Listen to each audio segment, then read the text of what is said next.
Freddie Mac announced this morning was $20.3 billion of total production in 2011.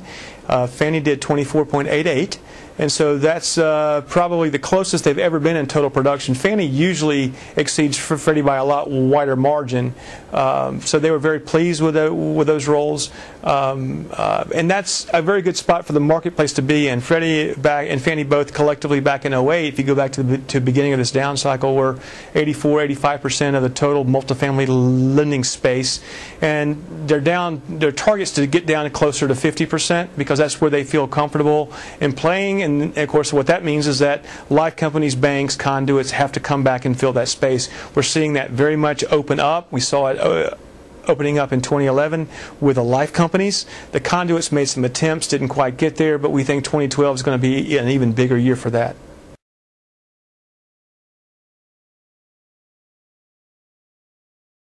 All the life company lenders, they want to increase the mortgage portions of their portfolios, and in particular they like multifamily because that seems to be the most fundamentally sound portion. So we're hearing increases this year for anywhere from 15 to 30% over volumes they did last year. So the life company lenders last year did somewhere in the 55 to 60 billion dollars of production of all property types.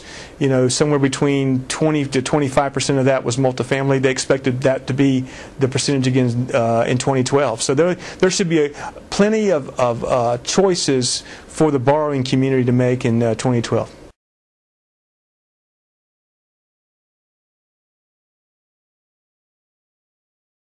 Yeah, as far as the timing, you know, as I said, even though we think it might, the reform debate will probably pick up in earnest in 2013, we also understand that the more consequential and the more broad sweeping the reform is, then the longer it's going to take to roll out. So, in other words, if you were to book in it and say, well, it's just a few tweaks, you might see the tweak stuff happen in the course of a 12-month period.